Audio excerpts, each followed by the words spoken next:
We believe health is the foundation that unlocks freedom.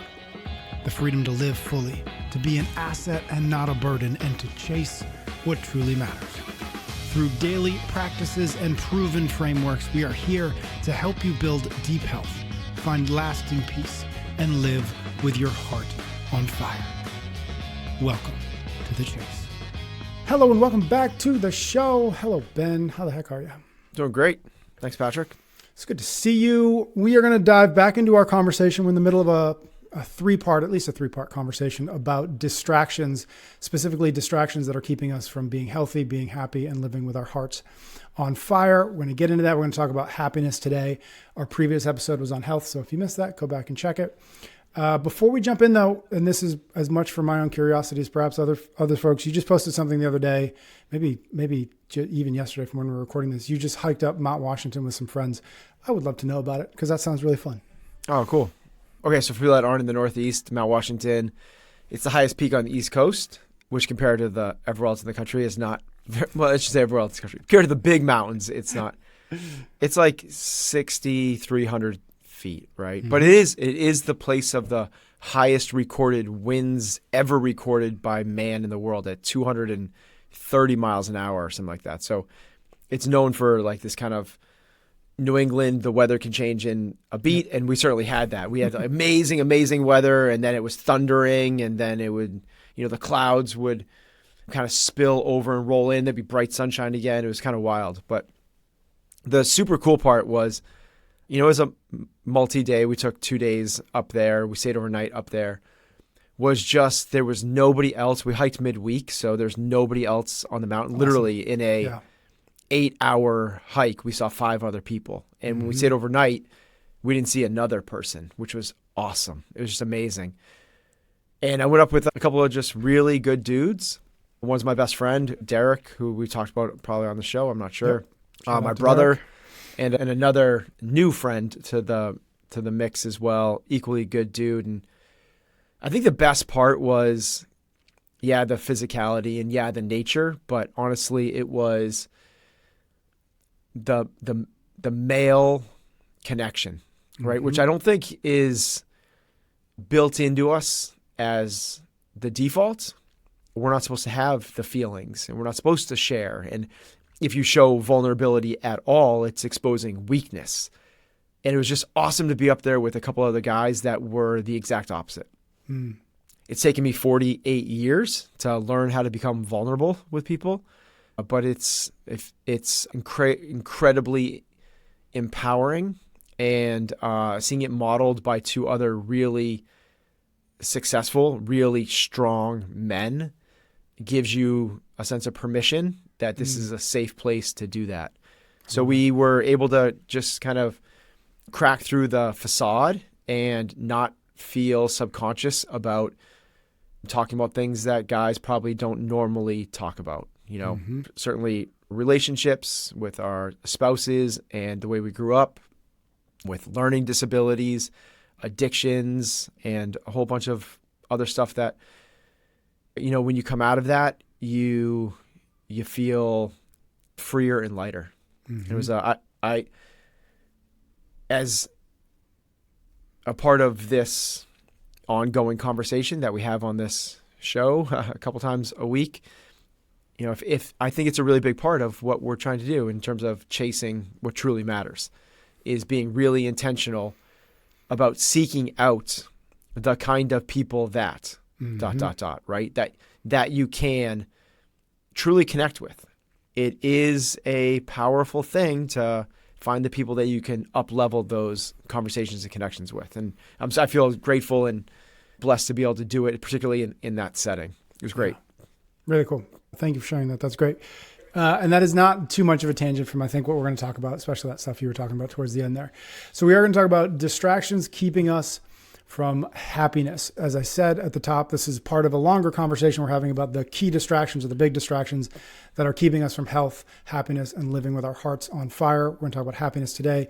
Our last episode, as I mentioned, was all about health. We talked about 3 distractions keeping us from health: the lure of quick fixes, social environmental influences, and obsession with outcomes.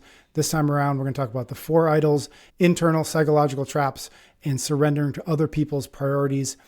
Before we get into that, I want to do a quick reminder as to what we mean when we say distractions. And we talked about this a little bit at the top of our last episode, so we won't do the full thing this time. But when we say distractions, what they're best understood as is the unnecessary or misdirected inputs, behaviors or mindsets or environmental factors that divert our resources away from the fundamentals that create lasting well-being. And each one of these distractions can be explored as a thief of time, energy, attention, and money, one that substitutes busyness or anxiety or superficiality for the deeper work of cultivating health, happiness, and living with our hearts on fire. So good, Patrick. Cool. So today we're going to talk about distractions keeping us from happiness. Again, I said this already, I'll go quick. 4 idols, internal psychological traps, and surrendering to other people's priorities. The first one, the 4 idols: money, power, pleasure, and prestige. The pursuit of wealth, social status, and transient pleasures and external validations, fame, or attention are all marketed as paths to happiness, but in reality, they substitute superficial highs for lasting fulfillment. These distractions are amplified by consumer culture and social media, which encourage comparison, envy, and constant striving for more. And I do just want to give credit. The 4 idols, you and I first talked about that in a conversation we had about a book called Build the Life You Want by Arthur Brooks and Oprah Winfrey. And I'm just going to read the bit from that book that is referenced to the 4 idols because it gives enough context for us to dive in. And this is again from the book. The 13th century philosopher Thomas Aquinas listed what he called idols that occupy our days and waste our lives: money, power, prestige, and pleasure. These idols all stand in the way of enjoyment, satisfaction, and purpose. So why do we pursue them? The same reason we always do self-destructive things when we are unhappy but unable to change our circumstances: distraction. The 4 idols are distractions to numb us to emotional circumstances we dislike and feel we can't control. So with all that, what are your first thoughts here? Whoa. Well, that's a lot, and that's a really unambiguous way that Arthur Brooks kind of lays that out. It sounds dangerous, and I kind of actually like that. Okay, so we chase these things: money, power, prestige, pleasure, and there's a difference between achievement, there's a difference between accumulation, there's a difference between accolades and awards, and there's a difference between hedonic pleasure and true fulfillment and joy. And I think that's what we need to kind of pull apart a little bit, is this separation, because people go, no, like when I get a raise, I feel great. We're not debating that. It's not like, when you're partying with your friends, it's fun. Not debating that. When you do things that when you get a new position at work, you get more power, more prestige. Not debating that doesn't feel good, but it's fleeting and not lasting, which means that it's not true happiness. I think understanding this difference between what creates pleasure and what creates true lasting joy, fulfillment, and quote, happiness is really important. Because right when I lay those things out, people are like, no, I'd still chase those things. But if you kind of think of it in terms of a heroin addict chasing the next high, then you can see how detrimental these things might be.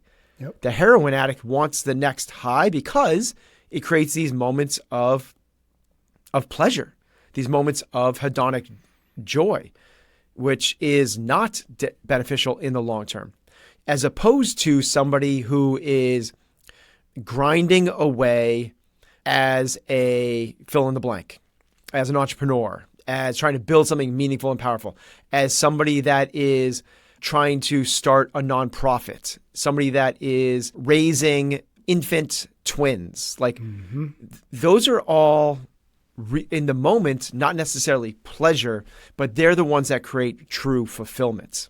And what we want to do is not be distracted by these idols. They're counterfeit currency. They're not real. They are the dopamine hits that leave you actually empty on the other side, looking for the next hit, as opposed to the things that create real, actual meaning. So what we want to do is not get distracted, but do the I like what you said is, I forget if it was his quote or yours, but do the necessary deep work, right? And one of the key words there is work. Like it takes effort. It takes intentionality. What we don't want to do is chase things that are the end based. What we want to chase things is that are values based. It's not what can I get, it's who can I become. And when you flip those things in terms of like trying to climb the ranks to just try to build your character, then we're starting to build actual happiness, because those things are almost synonymous. There's a really cool quote. I don't remember who it is, but it's the lust for comfort murders the passion of the soul.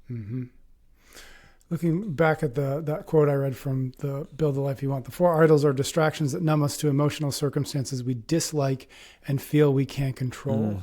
What's really interesting about that is, one thing that we talk about fairly frequently is this idea of the mindset continuum, from victim all the way up to warrior, and with stops from pessimism, optimism, and realism. And it strikes me just looking at that single idea, the 4 idols are distractions that numb us from emotional circumstances we dislike, which is to say we are unwilling to be the realist in that scenario. And we are going to, instead of seeing the world as it is, we are going to chase something that we believe will make the world what we want it to be. And that distinction between what is and what we want, we often live in the gap between those things. And what we can put in between those gaps is this I love this, what you said with the counterfeit currency of money, power, pleasure, and prestige, because we feel like that's going to close the gap between the world and what we want the world to be. But it's fleeting. It's like grabbing a cloud. It's not ultimately going to be there when we hope it's there. Yeah, there are a lot of people that have achieved a lot of amazing things that are still not ultimately happy. There's this great quote again. I wish I could give credit to where, how many things have you, this is Chris Williamson. Shout out to Chris. And he's probably quoting somebody else, right? I'm sure he is. But how many things have you achieved already that you said would make you happy? Yep. Right. I'm sure I'm butchering the quote. He's going to say it with his, that's close enough. Yep. But he has an English accent, so it's going to sound way better. Way better. Yeah. But that's the thing. It's like you said that when you got this, that you would be happy. Yeah. When you got to college, when you graduate college, when you got the car, when you got the job, when you got the house, when you get the wife, when you get the kids, when you retire, and you kind of see like this is not the way we do it. We as a species, we just adapt to our new, and to go, okay, next goalpost, moved. Yep. They would just move down the horizon. We're always going to push it out there. There's, I never thought I would have the level of material success that I've had.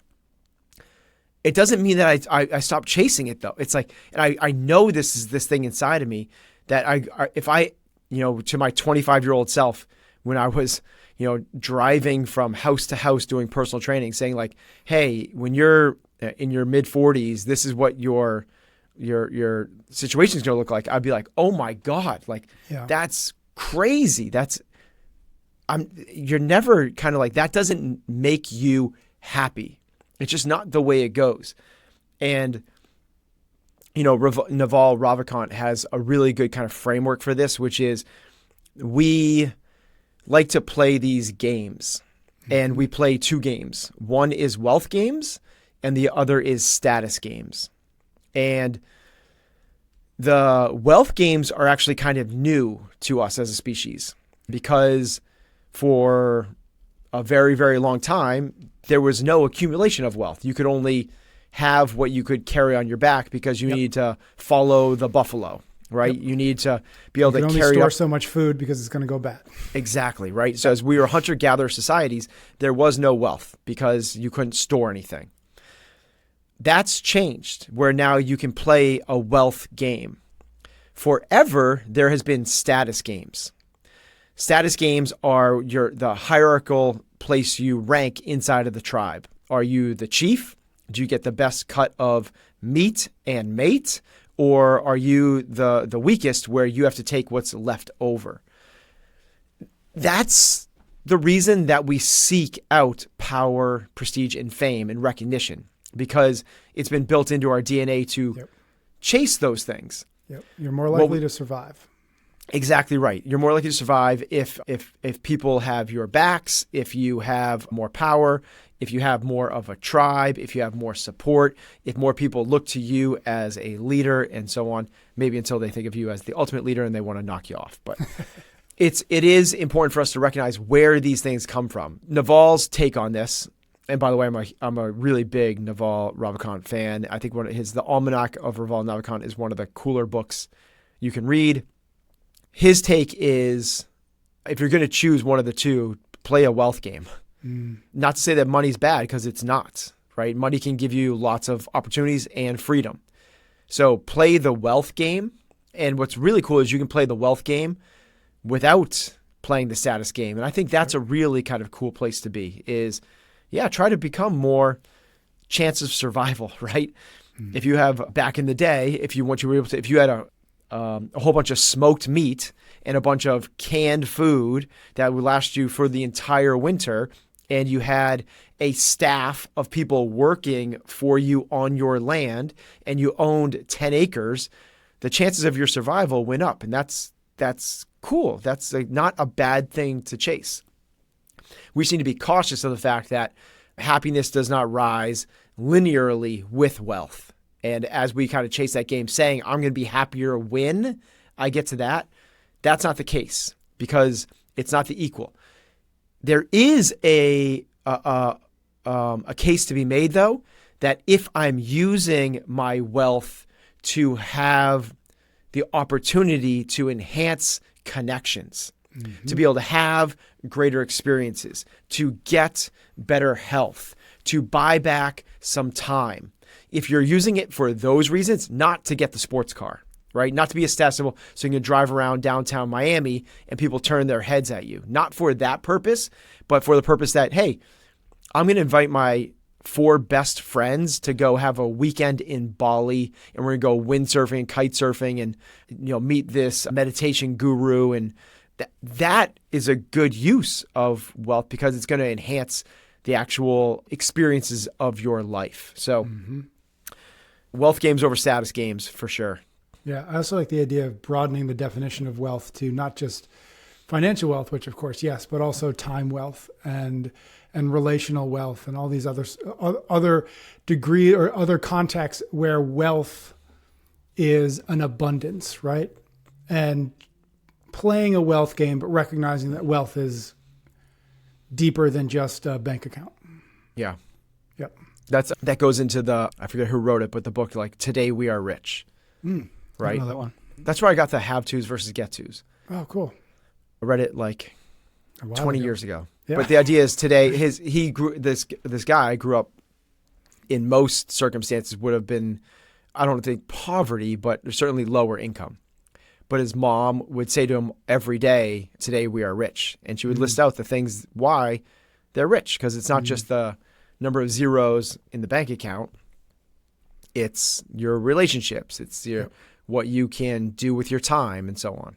Yep. It reminds me of that. We did a Hopper talk, and I'm not going to remember the person who it was, but it was happiness is a 2x2 matrix, where it's what you have or what you want and what you have, what you want, what you don't want, but what you, I'm going to get it right. It's what you want but don't have makes you unhappy.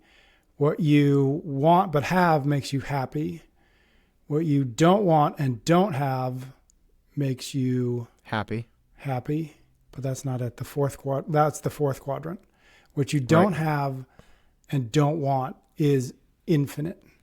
And that's where we should be spending our time. That's where we should be spending our attention, on all the things that we don't want, that we do not have. If we can get our mindset around how big a bucket that is, it makes everything else pale in comparison. Mm-hmm. When you recognize, well, I don't want to be sick and I'm not sick. When I Right. don't want my kids to be struggling and they're not struggling, right? I don't want a house with a leaky roof. I do not have a house with a leaky roof, right? When you actually start to work through that thought experiment, you start to realize how tangible happiness could be if only we looked at it the right way. I think that gets us into our next one, right? Because I think that has a lot to do with Let's do it. expectations. Yep, let's do it. The second one, internal psychological traps, judgment, expectations, and ego. Much of what keeps us from happiness is internal, self-judgment, unrealistic expectations, and ego-driven narratives. Judgment manifests as negative self-talk and limiting beliefs. I can't do that because, for example, while expectations create a gap between reality and how we think things should be. Ego, meanwhile, acts as an overprotective filter, either inflating our sense of importance or making us defensive, thus blocking growth and connection. These mental habits distract from presence, gratitude, and the ability to appreciate what is rather than what might be.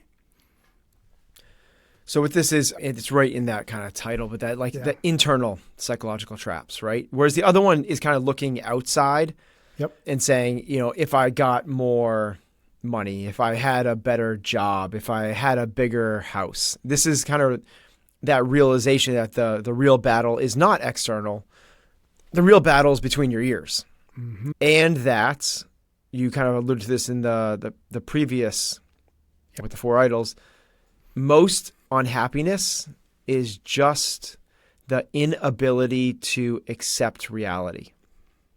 And that's where we get into like that kind of framework of the different mindsets. As you said, if we could not wish for our realities to change, but just accept them, and that's what a victim is. A victim cannot accept the reality.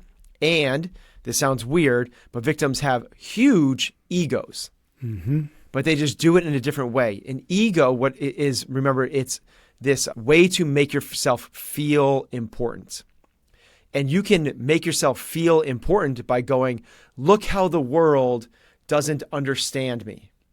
Look how the world is unfair, unjust. See, it's not my fault, it's the world. And again, what you're doing is you're looking outside. The difference between the victim all the way over to the warrior is literally that. The victim looks outwardly and goes, look at all of the things out there.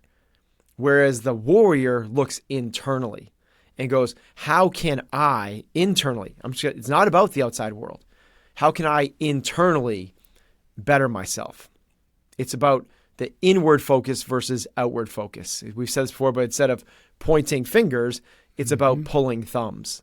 You're trying to work on your own character, your own resilience, your own humility, your own willingness just to accept and not try to force change the world.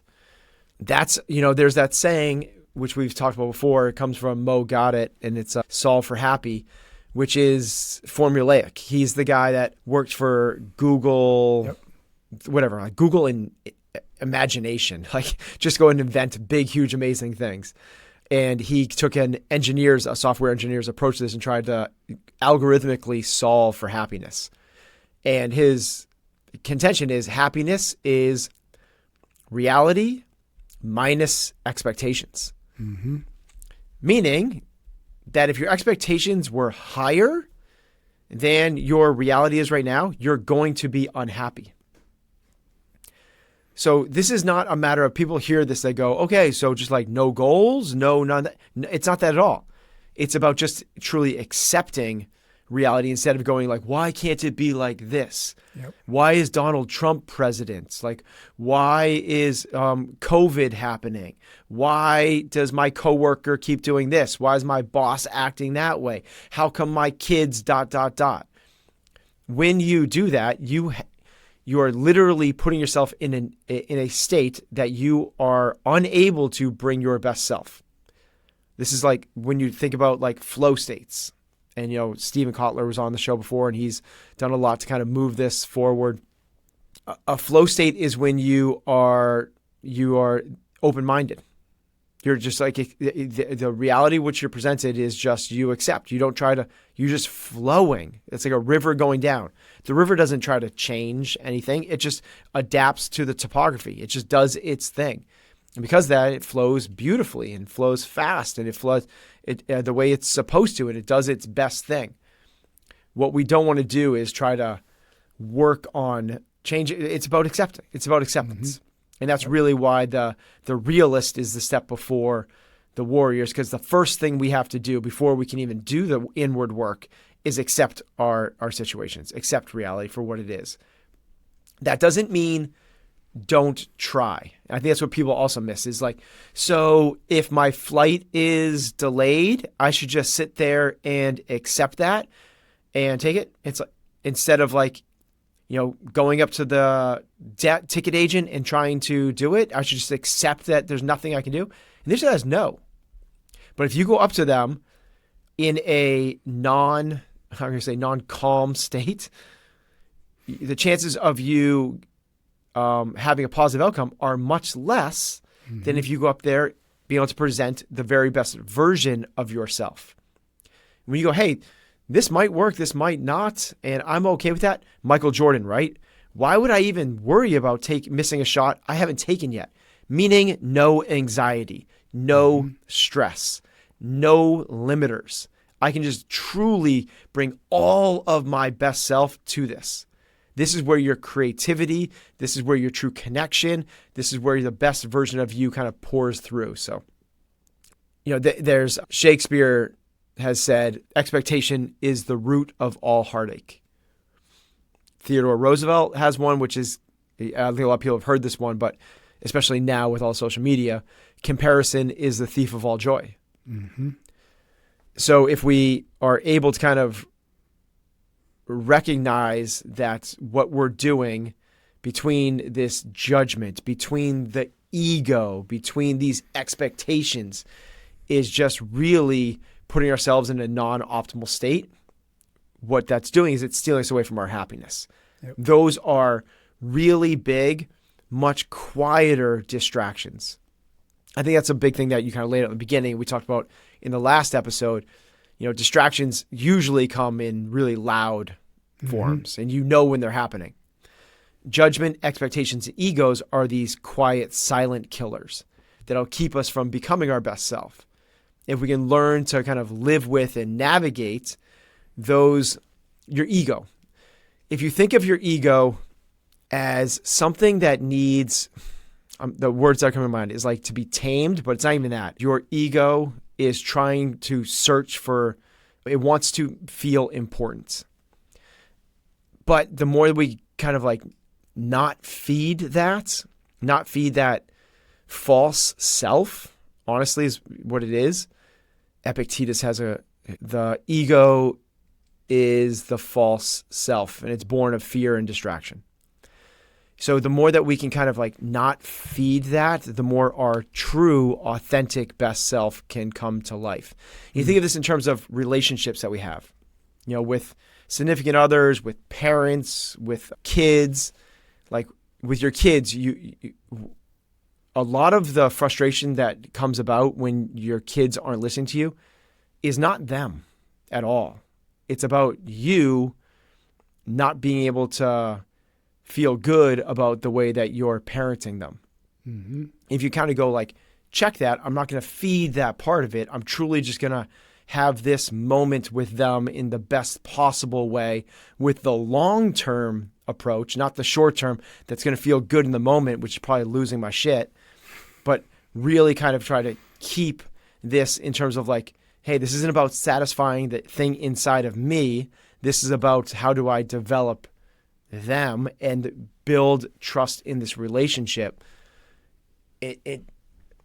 That's where the long-term happiness comes from, because now you start to feel better about yourself and the way you can navigate the world regardless of the circumstances around you. I've been thinking about this one a lot, this judgment, expectations, and ego. Both my boys are playing baseball now. And so we're spending a lot of time at the baseball field, at the town baseball field. And so we've got, games a couple times a week. And one of the things I'm noticing as my oldest is a little bit older now, and now they're playing baseball now. Whereas when they're younger, it's kind of like, it's baseball, but you could barely call it baseball. But kids now, t-ball is like one of the most entertaining things ever. Oh my God. I've joked, but I mean it seriously, but I say it as a joke, which is like everybody should, instead of going to therapy, should just spend an afternoon watching kids play t-ball, and you will be happier for it. Wow. But my point is, though, I've been with my older son. He's 8. He's playing with 8, 9, and 10-year-olds. So their kids are like, they care about baseball, and their parents care about their kid playing baseball. And I stand there on the sidelines, and I listen to parents talking to themselves and parents yelling at their kids. Mm-hmm. And I get it. Like, I understand. I have the same sort of impulses to be like, no, do this, don't do that. So pay attention. But the number of parents I've heard talking negatively about their kid, how their kid's not paying attention, how their kid doesn't get it, how the kid should have done this instead of that. And it's remarkable how most people don't seem to understand how miserable it's making them and how miserable it's making their kids at the same time. How much joy there could be in watching your kid play baseball or softball or fill in the blank sport, and how you steal that happiness from everybody involved and around you by judging the kid for not doing what you want them to do, for expecting them as an 8-year-old to play like a 15-year-old, for the ego of what does this say about me as a parent if my kid doesn't do this or can't do that or failed here. And it's hard to watch, but I also understand it. I also understand where it's coming from. And it's interesting to hear, once you hear it, like so many things, once you are aware of it, how you can identify it and you can start to see the ramifications of that as it plays out, as it develops downstream. Yeah, man. There's that kind of like duality, which is a really powerful, really dangerously powerful one of that. Like all three of those things kind of you're explaining all three of those things kind of manifesting themselves in that one example, right? Where judgment brings about shame. Yep. That's what it's like. I should be farther along, right? My kid should be farther along. My kid should be better and acting better. And you're judging. Meanwhile, different kids just develop at different times. It's like, we've talked about this before, but Derek, who I mentioned before, was a really high level youth hockey coach. And some of the parents would be like, what is the deal with my kid? How come he can't figure out what offsides are? And like, I try to explain to him, and the parents would be like, irate with their kids and like yelling from the stands and then yelling when they get off the ice and walking over to the bench and talking them over. And Derek's like really grounded, really centered. He's like, listen, when he's 14, he's not going to he'll know what offsides are. Mm-hmm. These are like 7, 8-year-olds. Yeah. It's like just different kids are going to get this at different times. And that goes the same thing. How much pressure we put on. My kid's not on the growth chart. Right? So I'm going to give him a bunch of hormones and a bunch of growth stuff to try to get him on the growth chart. Meanwhile, it's like different kids grow at different times. Yeah. My kid's not talking yet. All the other kids are talking. My kid's not reading yet. Other kids are reading. The Scandinavian countries, a lot of them don't even go to school until they're 8 years old. Meanwhile, we're like freaking out what's happening at age 4. Because in preschool, they're missing up their B's and their D's in the alphabet. It's like the amount of pressure that we put on this, and it all goes into this expectation, right? Which is just resentment waiting to happen, right? Which resentment, that causes suffering. It's the judgment. It's the shame. It's that I shouldn't be here. I should be farther along. And I'm not immune to this, right? I've worked in a gym and I've been to the CrossFit Games. I've owned a gym for 20 years, and I see other like ripped up people on Instagram, and I'm like, how come I don't have a body like that? Right? It's like, and no one's immune to this stuff. Like, I should be farther along. Like, how come they can do this, and how come I have a hard time with it? It's like, and then it becomes this whole thing is underneath the umbrella of the ego, which is I need to feel important, which obsesses over image over truth. And it obsesses over image at the expense of peace. That's what the ego is doing. is we have to recognize that the goal is not your perfect, unique little snowflake, and everyone needs to recognize how amazing it is. It is truly, the goal is peace of mind. Mm-hmm. And we stop feeding the ego. That is a child having a tantrum. And the worst way to deal with a child that's having a tantrum is try to tell them to calm down. The best way to get a raging toddler to calm down is to ignore them. So this is where kind of the antidote to these internal ones is twofold. And they kind of they're kind of the opposite of what might be thinking of what they are. And it is first just to let go. As you said, you're the parent on the sideline, right? It's like, just let them be kids. Just let them have the experience of playing. Let them make the mistakes. And then give yourself that same grace when you're at work. Like, just let go a little bit. And then when you combine that idea of, like, instead of trying to hold onto the rope, so Michael Singer stuff, right? Like, what he says is, like, you're tug of warring against, like, the entire University of, he's from Florida. So he goes, like, you're trying to play tug of war with the entire University of Florida football team. And you're trying to, like, win this thing. You're trying to win, when instead what you should be doing is like, Luke, let go of the rope. And what happens when you do that, I'm using his, what happens when you do that is the fight's over. The struggle's over. Yep. The ego lets go. If you can do that and not only let go of the rope, but also kind of what we talked about when we were chatting about the Mount Washington thing, is if you can be vulnerable, and actually, this is what kills the ego. Vulnerability kills your ego, because you go, and here's all my weak spots. Yep. And the ego goes like, no, because what you're doing is going like, hey, and this is the thing that the ego is trying to hide. Yeah. Acknowledge it. Yeah. And you just acknowledge it. And that's what creates true connection. It's the biggest thing I've learned from my wife is she's so open. You know, she has a blog called HB, Heather Bergeron, Unfiltered. Like, she just is so unfiltered. She's so open. The moment you meet her, like, immediately within 5 minutes, you're like, okay, so we're going to be best friends. So much room for activities. So this is the way to allow people in, to create connection with people. And I wish it's a thing that I knew if I had a chance to talk to my younger self. That you always get that kind of like that question. Yep. If you go back to your 8-year-old self, your 18-year-old self, your 28-year-old self, what is the thing that you tell them? I would go, be vulnerable. Like, share your weaknesses. Yeah. When you try to be perfect, when you try to hide things, when you try to, all you're doing is putting space between you and other people.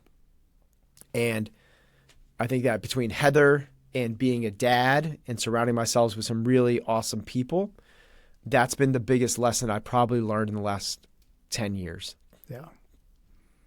Let's move on to our third of three, surrendering to other people's priorities and social pressures. We talked about this a little bit. Modern life is full of shoulds, expectations handed down by family, culture, or peers about what matters. Many people spend their time pursuing goals that aren't truly their own, or get swept up in status games, comparison, and the priorities of others. This external focus distracts from the work of clarifying and pursuing what genuinely matters to us, leading to chronic dissatisfaction and a lack of meaning. This one, just as a callback to an episode we did an episode in October, all about the 5 regrets of the dying. It's called Cultivating Courage and Minimizing Regrets. I just want to give them again because I do think it speaks to this quite strongly. So here are the 5 regrets of the dying. I wish I'd had the courage to live a life true to myself and not the life others expected of me. Number 2, I wish I hadn't worked so hard. Number 3, I wish I'd had the courage to express my feelings. Number 4, I wish I had stayed in touch with my friends. And number 5, I wish that I had let myself be happy. Yeah, so that's from, I think his name's Bronnie Ware. And that Yep, number Bronnie Ware. one, Yep. the number one is, I wish I had the courage to live life on my terms, right? I'm paraphrasing. Yep. True to myself and not what other people want. That's the number one. Like, how crazy is that? Yep.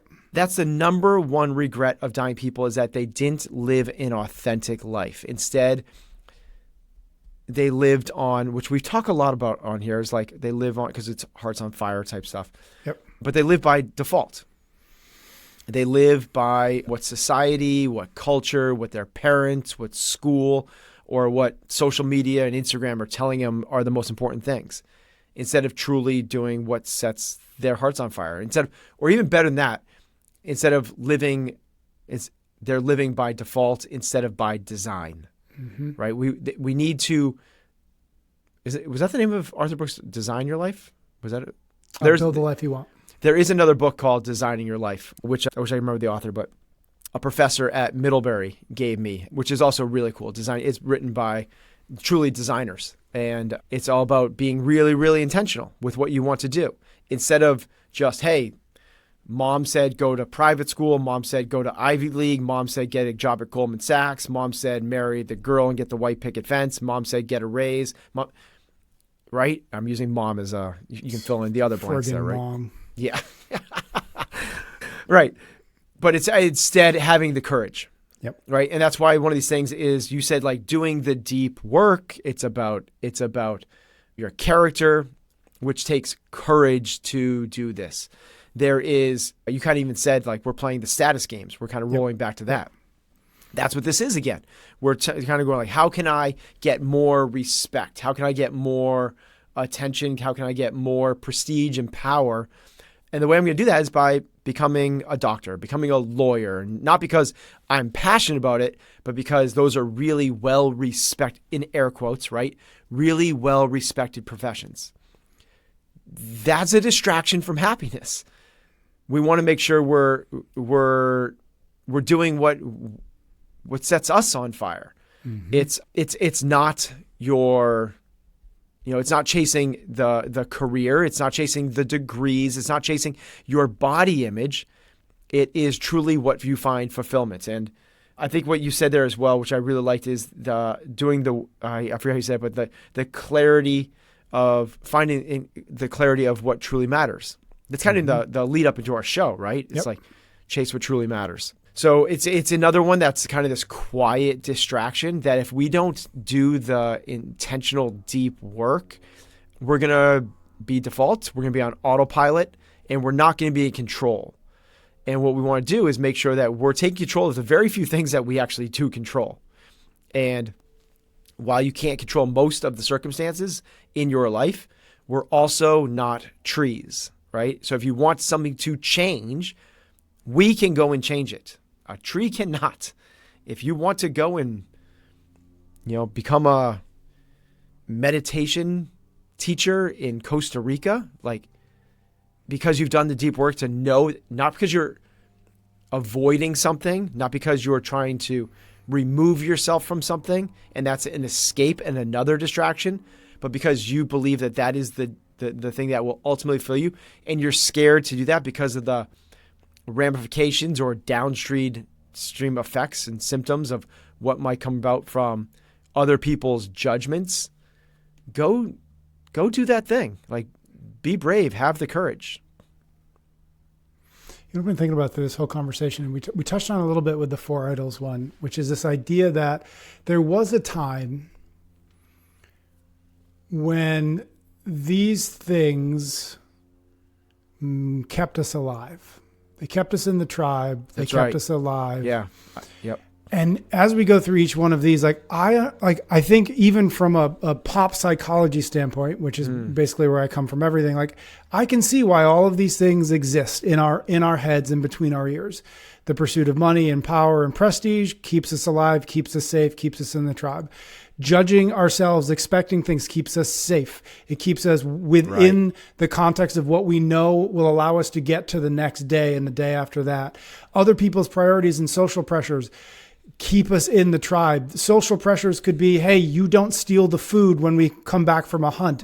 Because I know if I steal all the food after you come back from a hunt, I will either be killed or I will be executed. No, the tribe needs you to go get firewood. Exactly. I know you want to be the artist. We don't need another artist. Go get firewood.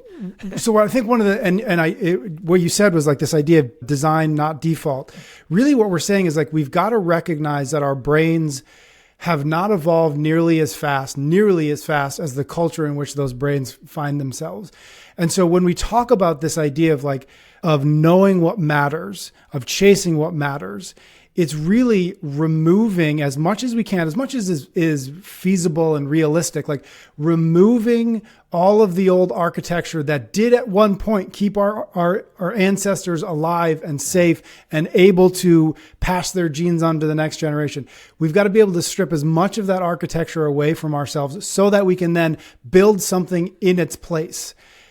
But we need to first recognize that, there's all this stuff up here that isn't serving me very well. That's maladapted to the world that I find myself in. So let me pull this down. Let me pull this down. Let me move this over here. Let me build something in its place that doesn't currently exist.